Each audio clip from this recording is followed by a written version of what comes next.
Very good evening, everybody. Welcome back. So we've been discussing about customer analytics.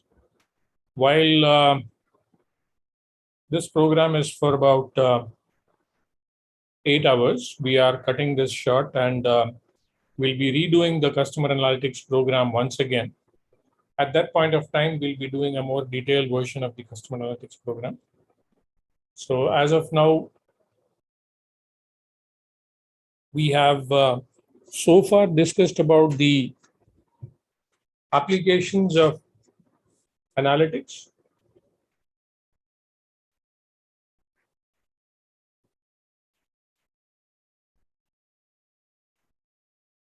All right.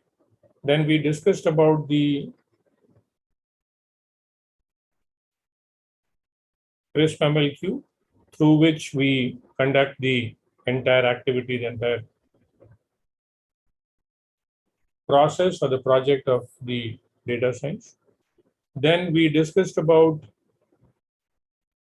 machine learning. Under machine learning, we discussed about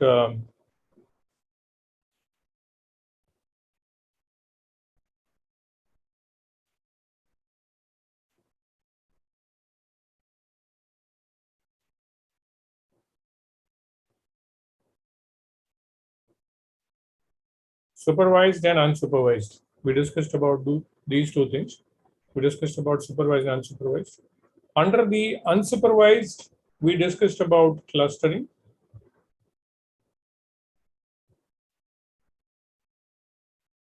Pardon.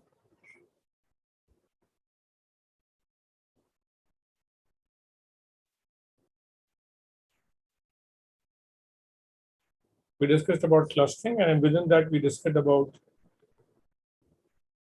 k-means. Under unsupervised, we have so far discussed about classification,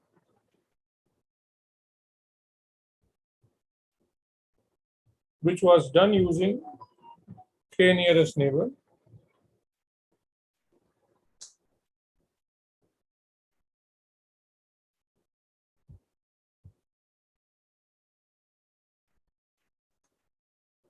And then we have the next program, that the next aspect of this thing that we are going to be talking of is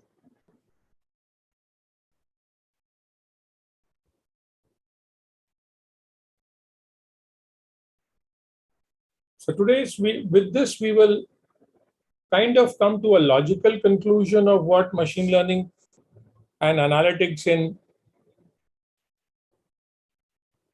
customer analytics, whatever we can do, come to a logical conclusion today.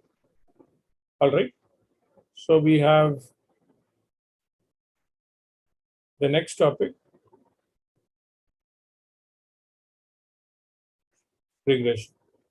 All right. Now to understand about regression, I'm going to use the white background, which I favor a lot.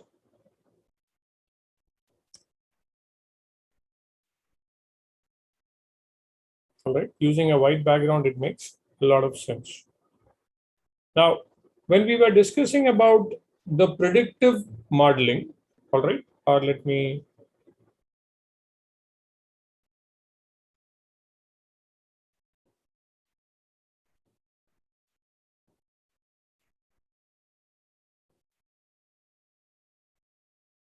all right, when we're discussing about the predictive modeling,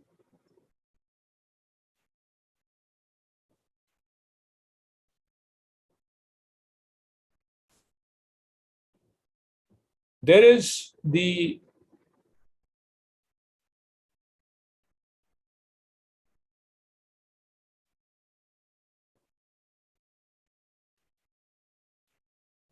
categorical and the numeric output. So when you have categorical outputs, for instance,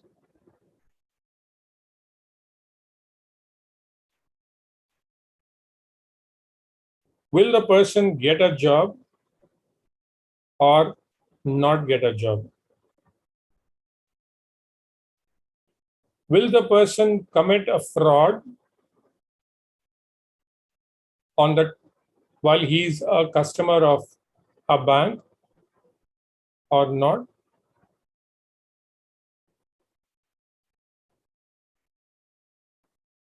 Not commit fraud. All right.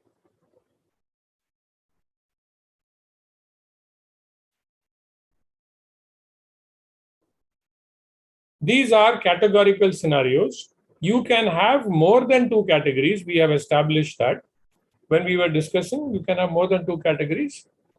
And the last class, the yesterday's session, where we had done the K nearest neighbor classifier, we had done it with four categories, category 1, 2, 3, 4. We had seen how the prediction has been done for that. Now, what if the output is continuous? All right, is continuous.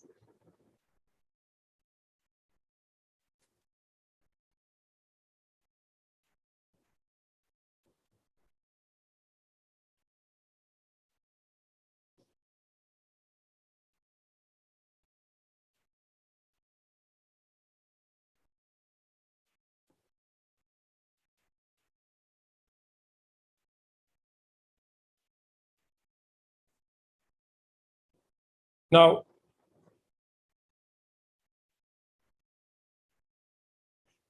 I have the input X, I, I have the output Y, and I have these values.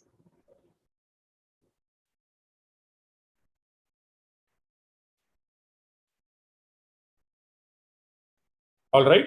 Now, if I were to take this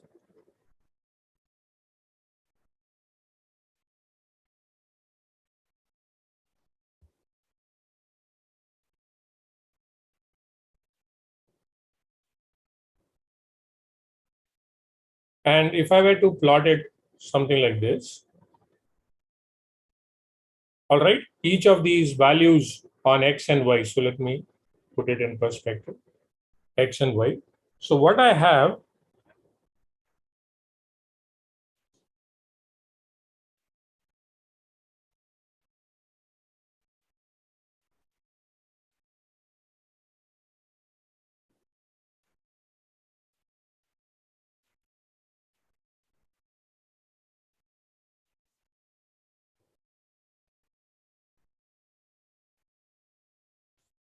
so the relationship between the input X and the output Y is pretty good. This particular illustration that we are seeing here is what is called as the scatter plot. And in the scatter plot,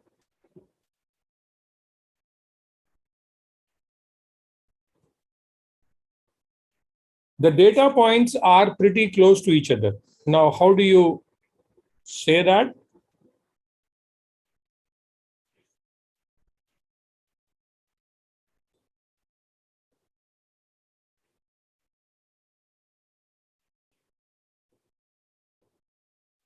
You look at this, the data points can be enclosed between these two lines. All right. It is between these two lines that the data points are enclosed, which is relatively close compared to a completely different scenario where, let us again, I have the X and Y. And if the relationship between the data points were something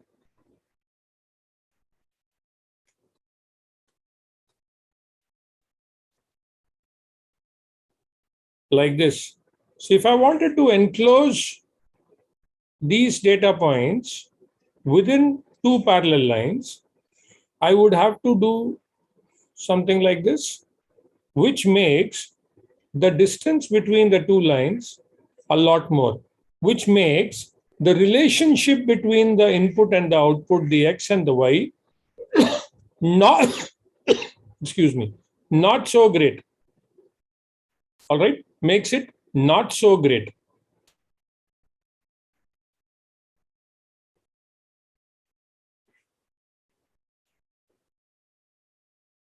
All right, so that is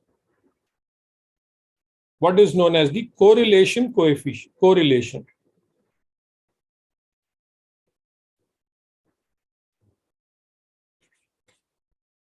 All right, that is the correlation between the two variables. Now, if correlation is good, all right, if correlation is good, then I can use that information to further my model. Now, for instance, once again, let me put this on perspective here.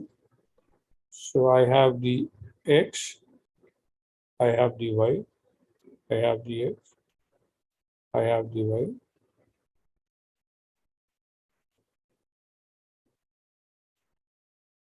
All right, I have this data. Now, if I were to have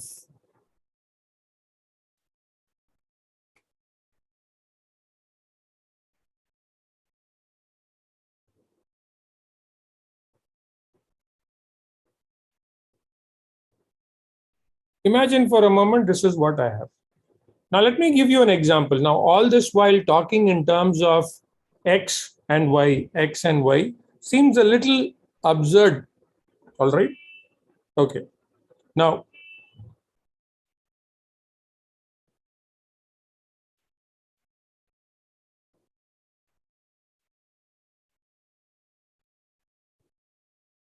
on the basis of the income of the house, income of a person, the annual income of the person, all right, you will be able to judge the square feet flat area. Do you agree that there is a correlation between the annual income of a person versus the square feet area of the house? You could have a person living in a chawl in a flat that he owns, or a kholi as they call it, or a single room house, which is probably about 120 SFT, right? There are houses as small as 120, one single room, all right?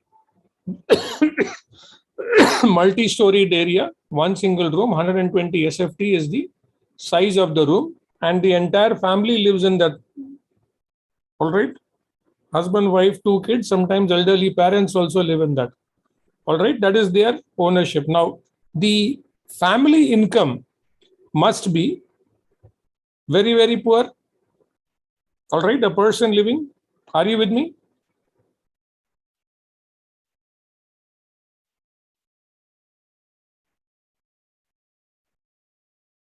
Please confirm. All right. So,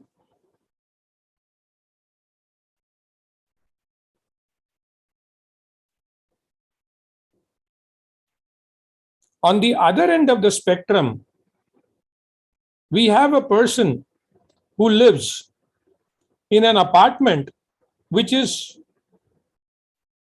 5,300 square feet, a palatial apartment, the penthouse apartment, 5,700, 6,000, 7,000 SFT apartment, a person lives. Now, that person's annual income must be proportionately that high. So, the size of the apartment is having a relationship to the annual income, and that relationship may appear something like this. Am I communicating, friends?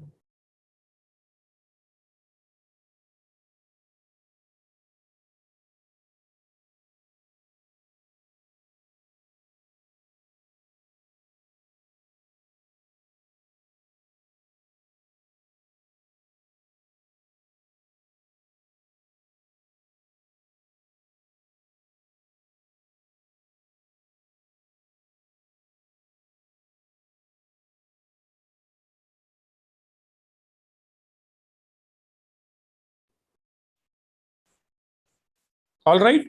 Now, if I have this relationship, there is a person who comes in, right?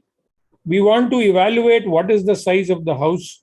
So there is a person whose annual income is 30,000 rupees, who lives in a 100 square feet house. there is a person whose annual income is 84 lakhs.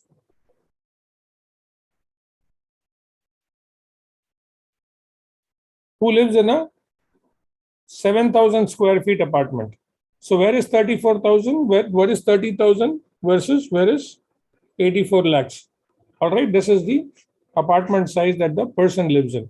Now there is a new person who comes in whose income is 4 lakhs 68,000. Now I need to figure out what is the size of the house that this person is likely to buy. Now, to find out that, what I will do is I'll plot these data points. And once I have plotted these data points, I will approximate it. And through these data points, I will place a straight line which is midway, almost midway or exactly midway between the data points. All right, is exactly midway between the data points.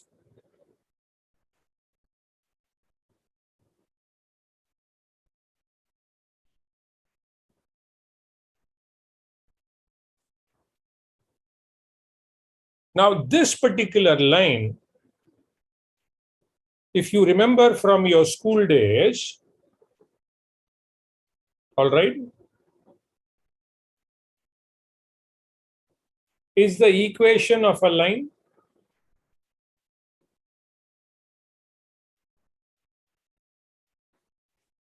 Equation of the line y as a function of mx plus c.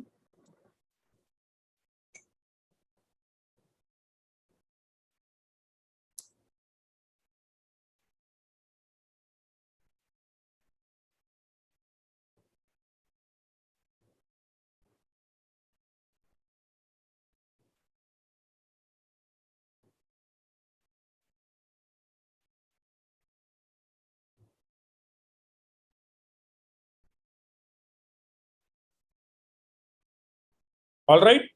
Now, what is x? X is simply 4,68,000.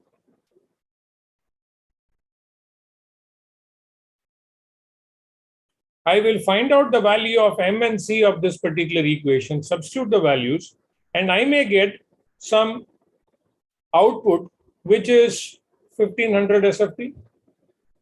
All right. The value of, let us say, 1500 SFT. So a person whose annual income is 4,88,000, which is pretty less. All right, 4,88,000, which is pretty less, but just some number that I came up with, is most likely to buy a house of 1,500 or 1,200 SFT. Is the concept of predicting a continuous value on the basis of the input making sense at a high level?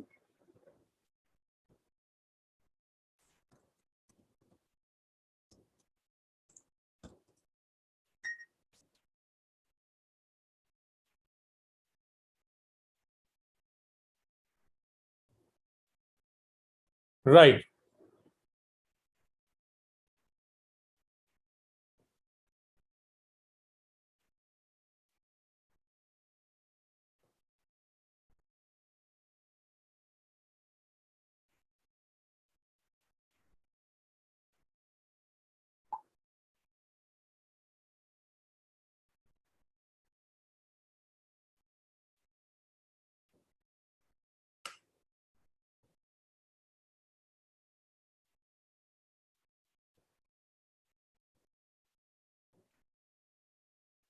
Now, not always we will have the single input explaining about the output.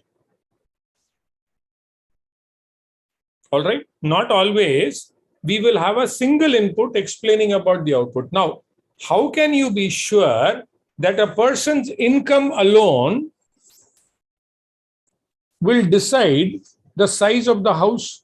It could also depend on the age. All right. if a person is having annual income of 6 lakhs or 10 lakhs or 12 lakhs, but that person's age is only 27, then there is a good chance that the person may get a house which is quite big, because at 27, the person is earning 12 lakhs per annum, and therefore there is a good chance that the person will have more income in the future. So the loan can be applied and that loan can be serviced.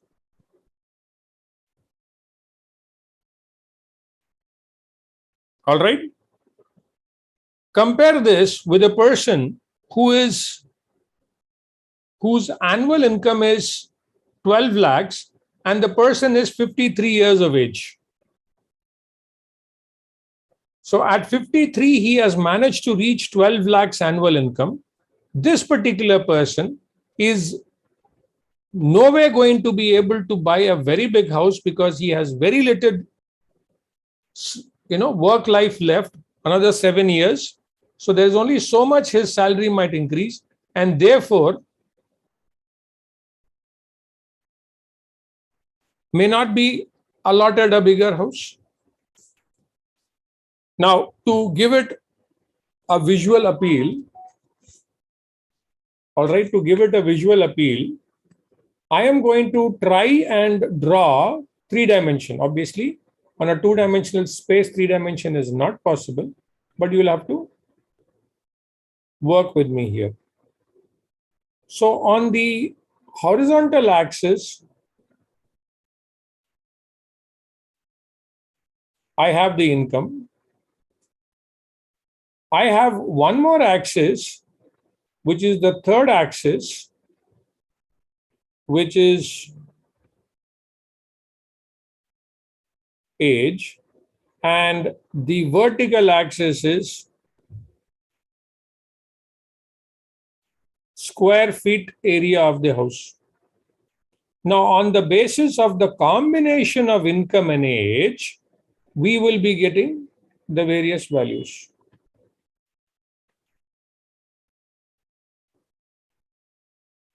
Now, what we had seen previously when the data was in 2-dimension, we had a line. Now that we have data in 3-dimension, to explain or to be able to work with this, we need to have something like a plane. All right, something like a flexible sheet of paper that moves through it, right? A straight sheet of paper that moves through it. So the points along the paper are the predictions. All right. So to imagine it further, I'm sure all of you are sitting in a room, and that room is 3-dimensional. It is a rectangular or a cuboidal room. You will have a length, you will have a breadth, you will have a height. All right. So imagine in that particular room, each of the dimensions that I have mentioned is the x-axis, y-axis, z-axis, or the income, age, and square footage of the house. And data points in the entire room are the values corresponding to the income, age, and the how much square feet house. Income, age, how much square feet house. That is what it is. Now, the model would be a 2-dimensional plane, right? You can take like a thin sheet of, or a paper is flexible, right? So imagine you have a thin sheet of, or a plate of steel, all right? You are placing that plate of steel in that room. All right, a plate of steel, imagine the thickness is negligible. So you have length and width. So that length and width, all the points on that sheet of steel sitting inside the room are the predictions. So if I were to give somebody's age and somebody's income, if I extrapolated on that sheet of steel, which is the model, all right, let me try to draw it. If I'm able to, then I'll be able to explain it well. Let me use a different color.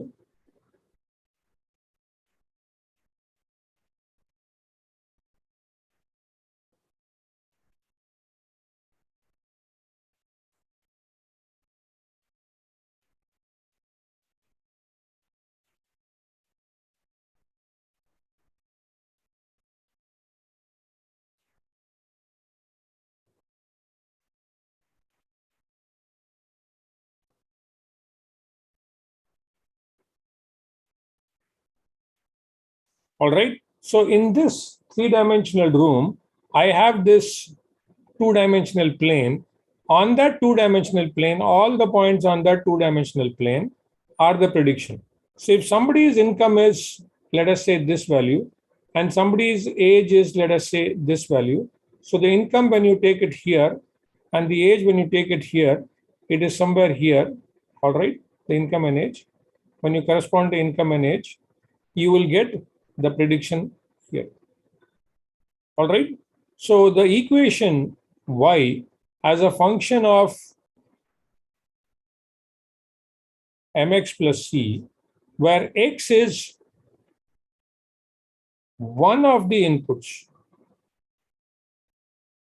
right? So if I'm going to have two inputs, then I'll have y as a function of m x1 n x2 plus c. If I have more inputs, I can keep extending this. That rather than have m, n, etc., this particular equation, the y mx plus c, in regression is represented as beta naught plus beta 1x, where beta naught is equal to c and beta 1 is equal to m. Now, this particular equation is when you have one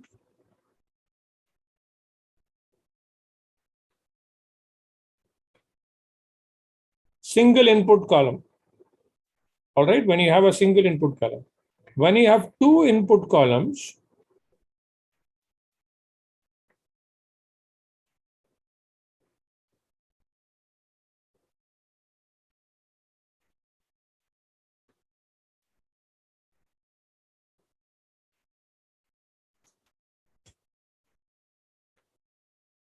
y is equal to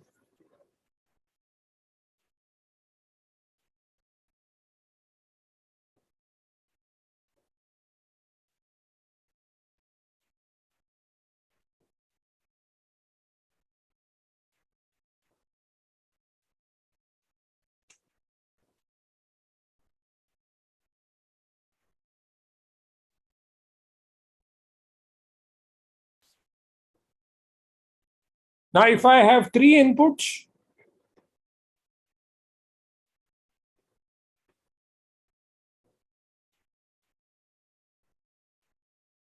so on and so forth.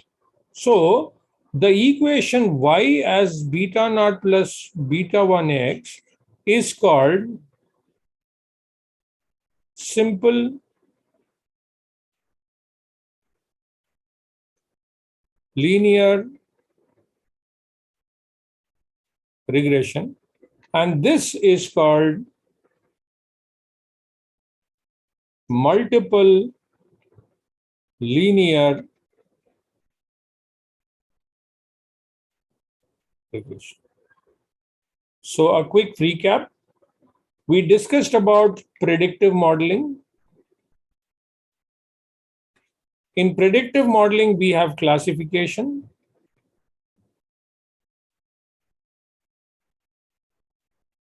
and we have regression.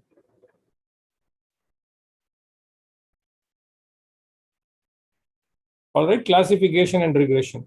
In classification, we have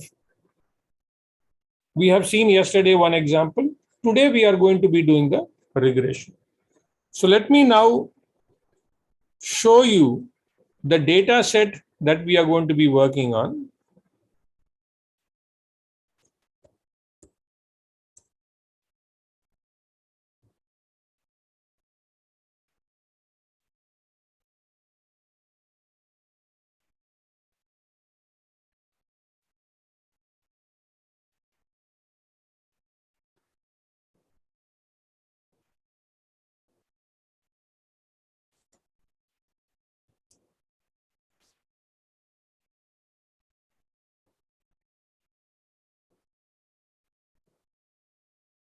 Just a minute, let me just format this.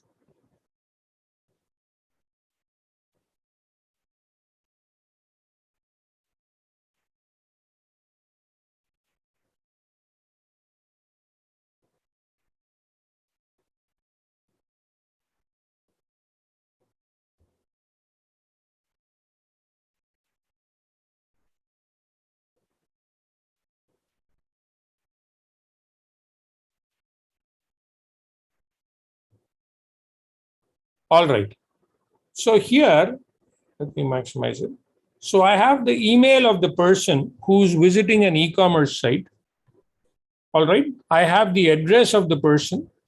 I have the avatar of the person, what kind of background the person uses.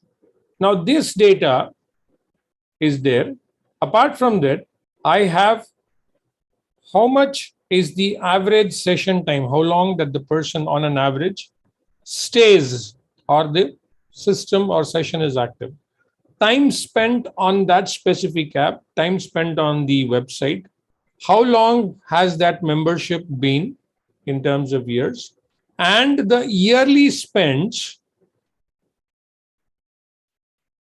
on the e-commerce portal. How much has the e-commerce portal made money out of this person? All right, this is what it is. So we are going to use this data. Before I move further, the output variable of interest is yearly amount spent. All right. Now, average session length, time on app, time on website, and length of membership. So if I were to ignore this columns, the first four columns are the inputs, which is X1, X2, X3, X4. And the last column is the Y, which we are trying to build a model with. All right. So for this, I have the code available with me. Once again, focus should not be on the, all right, focus should not be on the Python code, but how we understand the outcome of it. So there are certain libraries that are required to execute. All right. So pandas, NumPy, let me increase the size here.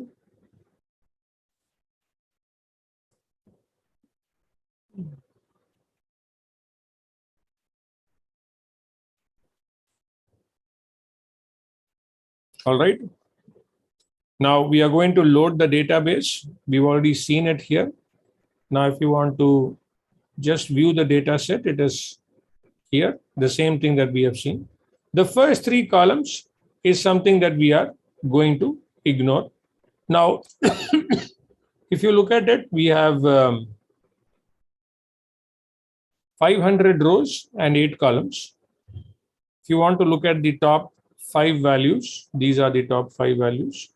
So when I say top 5, it simply means first 5. All right. Once again, we look at the info. We have seen what info is in the previous session. So email is an object, address is an object, avatar is an object. Everything else is numeric and float. All right. But it doesn't matter about these three because we are going to be anyway ignoring them. And then we describe. Once again, in the describe, what happens? Because of the size, it truncates. So ideally, it should describe for the 5 columns that we have just seen. Once again, what are the 5 columns? Session time, time on app, time on website, length of membership, yearly spends. So there are 5 columns. We are only getting 2. These 3 dots that you are seeing is indicative of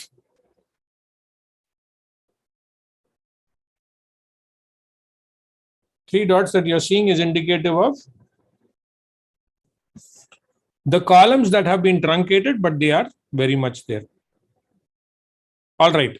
Now we are going to do some visualization. This is called the exploratory data analysis. In the second class, we had discussed about the same. All right. So using the dark background, we are going to take up the distribution plot and have a good look at it. So when I execute this, this is what it appears. All right. Now the yearly amount spends that the people have been doing, all right, is following what is called a normal distribution.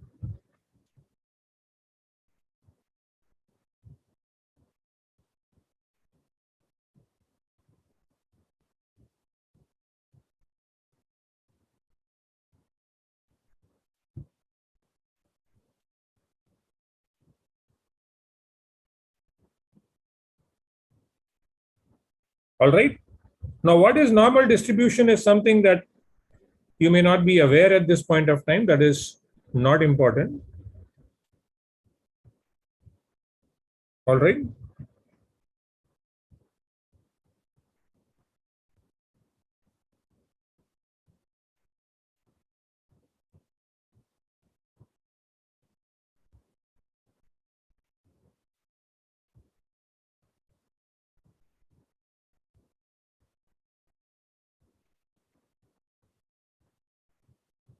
But what we can understand from this is the data is symmetrical.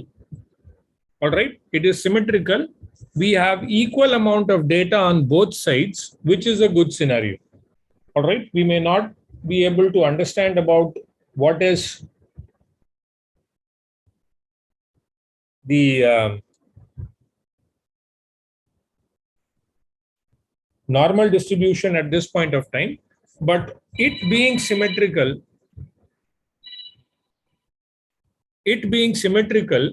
is definitely an advantage. All right, friends. So that is normal distribution for you.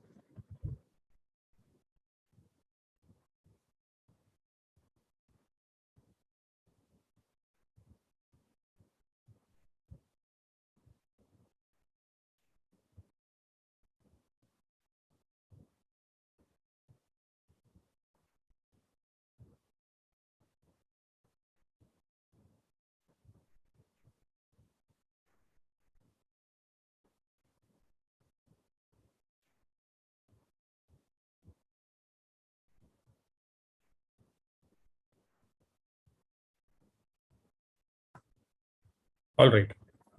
So moving along. Next, we are going to have the joint plot, which is to understand time spent on the website versus yearly amount spent. Now, remember, time spent on the website is one of the inputs, and yearly amount spent is the output. So we have the data which appears something like this.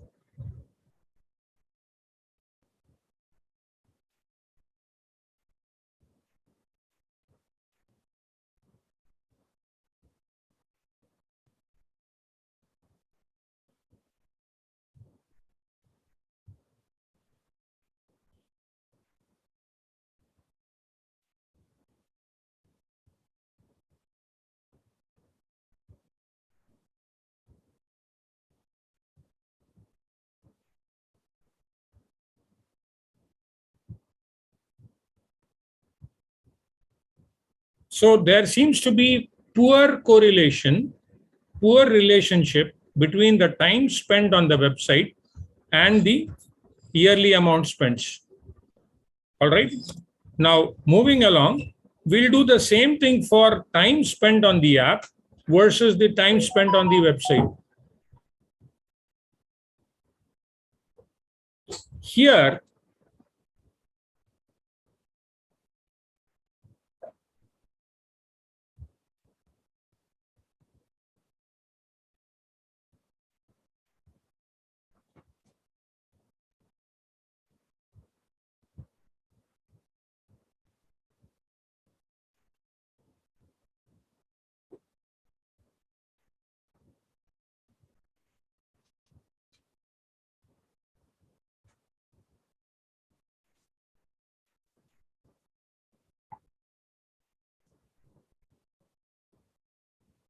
all right. Now, if I were to plot a line to explain this, kind of, okay, maybe a slightly thicker line, just a minute.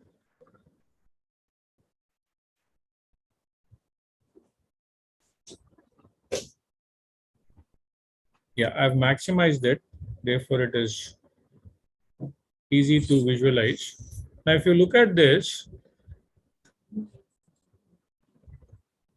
is what it looks like. All right. So it is having a reasonably good amount of correlation. All right. Now, having studied about that particular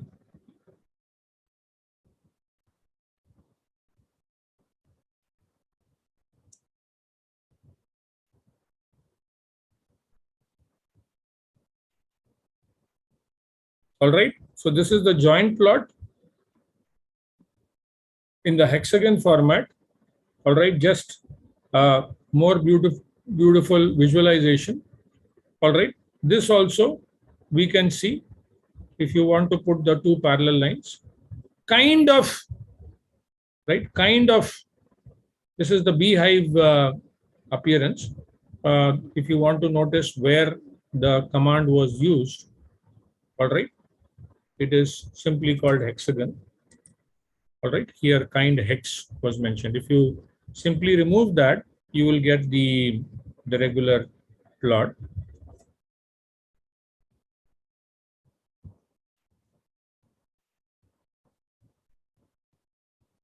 All right, and as I was already telling you, there seems to be some amount of correlation, not that great.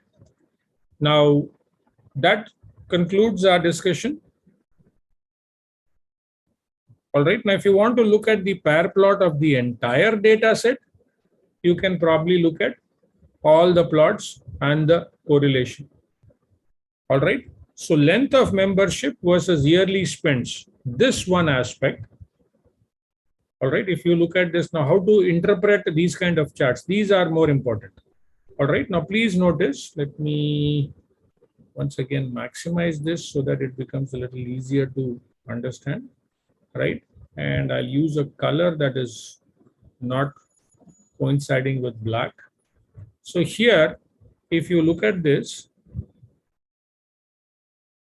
length of membership,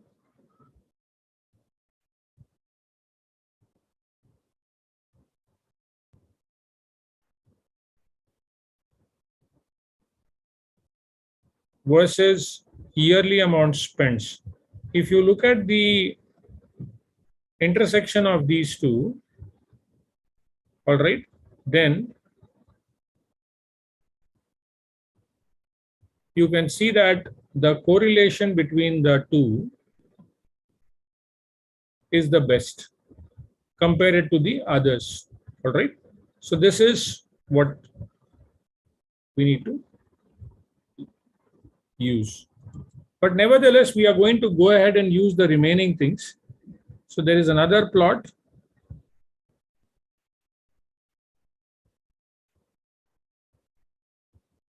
All right, so this is the plot that I had shown you separately.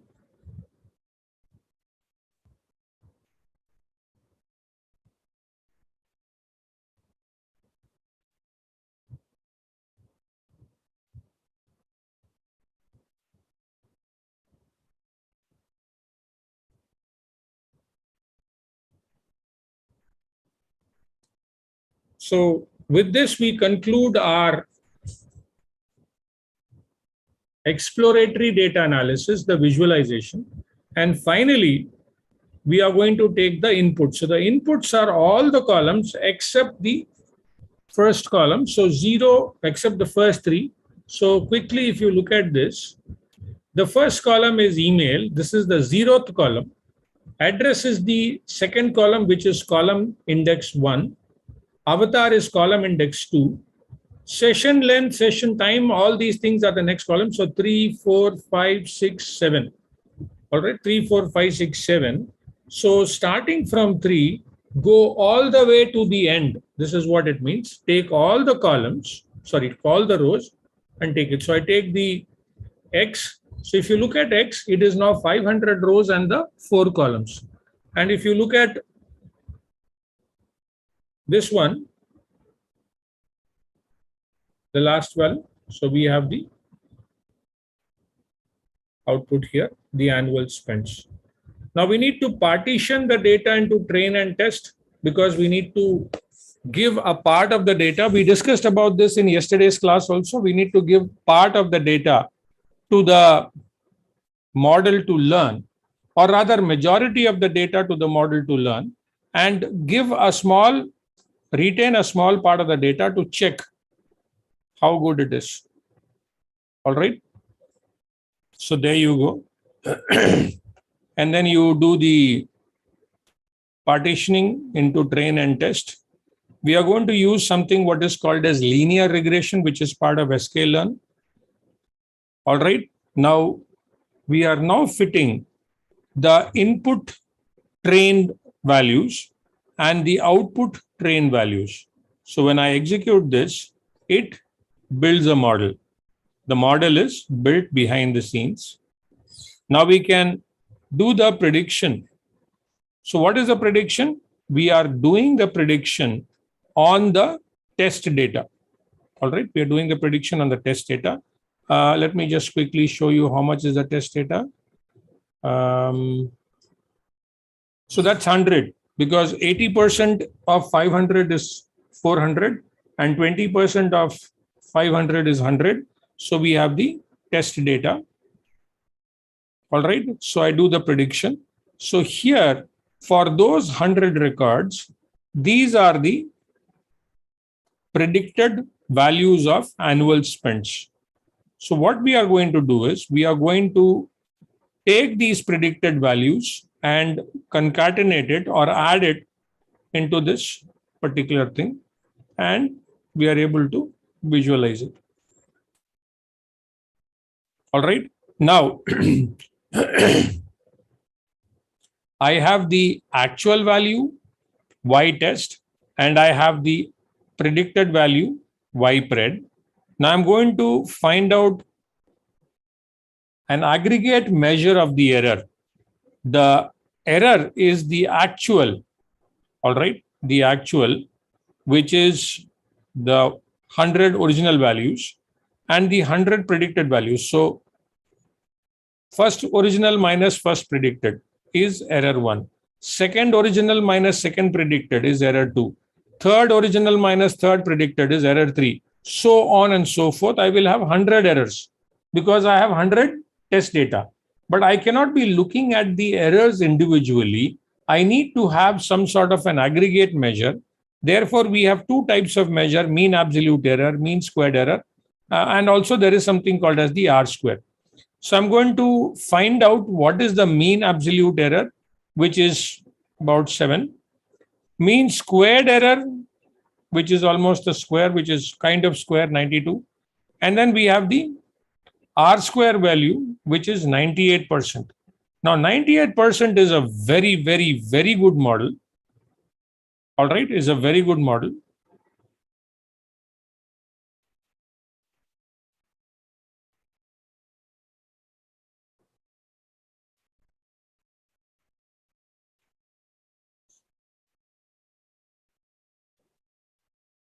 Now, we can also do something what is called as a cross, pardon me, as a cross validation score.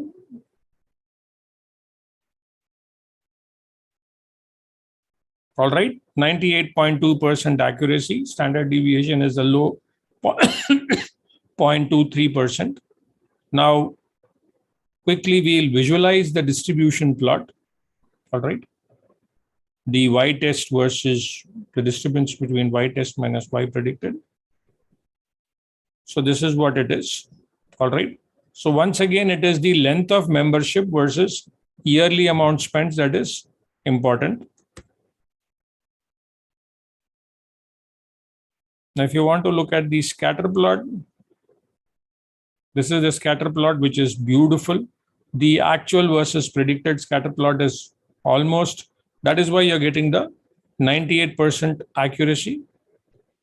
And this is the intercept, which is the beta naught.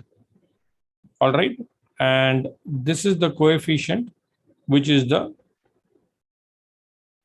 beta 1, beta 2, beta 3, beta 4. All right. So if you put them in kind of a regression, all right. Now, this is your beta naught. So let me quickly just write down the equation for your better understanding.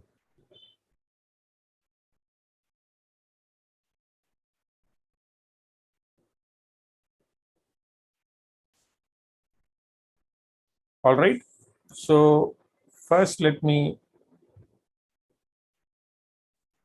y is equal to beta naught plus beta 1 x1 plus beta 2 x2 plus beta 3 x3 plus beta 4 x4. This is the equation. The y here is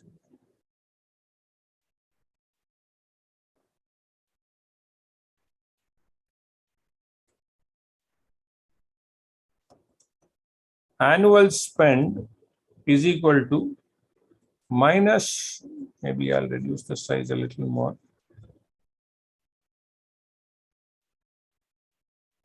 Annual spend minus 1060.55 plus 25.88 times 88 times average session length plus 38.87 times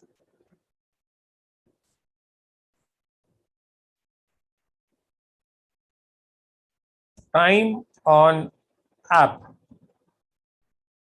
plus 0.47 times time on website plus 61.78 times length of membership.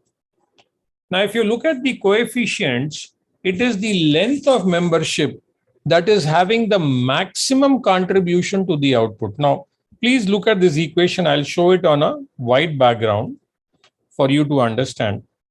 All right.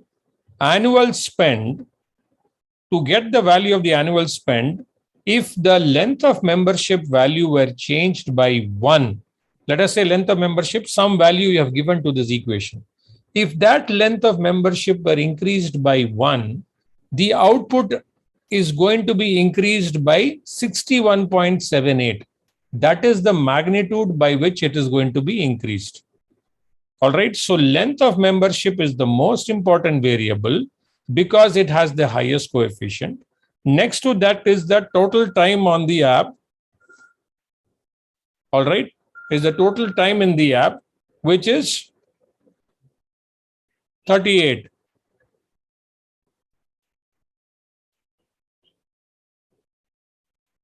All right. So that is what it is. The least important variable is time on website. It doesn't matter how much time the person spends on the website because that has no bearing with reference to the output.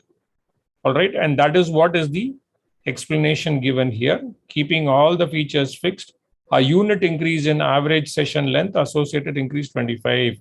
Keeping all features fixed, a unit increase in time on app associated increases by 38.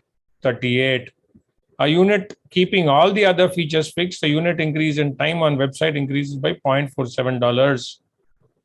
Keeping all features fixed, a unit increase in the length of membership increases by 61. Conclusion, we can conclude that the company should focus its efforts more on mobile app rather than website. All right. So that, my friends, is a very simple explanation of how we can also do the prediction. Now, what is the application? This code was a little confusing because you are not from the programming background. So what is the conclusion, or how do we use that? In future, when you are doing analytics, you may have some numerical value that you need to predict. The first step for predicting a numerical value is to identify the various dependent values, the inputs. All right. The income against a particular sale depends on how many, may depend on the level of expenditure of marketing efforts. All right. By how much is the marketing efforts being, expenditure being done on the marketing efforts versus the profits or the revenue that is happening. All right. Now, this being the scenario, we would want to increase the marketing expenditure to obtain a more improved revenue. All right. So that is one of the aspects. The other aspects is we discussed about the customer classification yesterday. How would you classify a customer on the basis of various attributes? Is the first class customer, second class, or whatever, so on and so forth. All right. So very briefly, or to quickly wrap up, as I said, today is the last session for this tranche. We'll be conducting these sessions again after a period of time. People who are interested can, join to a more detailed kind of a session at a later point of time. But what you need to remember is the fundamentals of, you need to understand the fundamentals of customer analytics, the applications of analytics, where it uses. We discussed at great length in the initial first two classes. I gave you certain examples. All right. Subsequent to that, once we have the data, what is it that we can do? So we can probably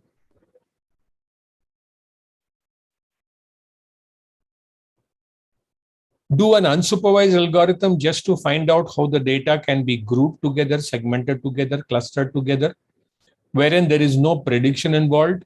All right. Then we can have the predictive modeling. Under predictive modeling, we have two types. One is the classification or prediction of categorical output. And then we have the other one, which is the prediction of the continuous output. So these are predominantly at the high level what we do with any analytics, irrespective of the domain, right? In 4 hours, this is what we've covered. Over a period of time, when we be doing this again, we'll be improving this. You will be able to appreciate more on this. So I hope you all had a good time. Thank you so much.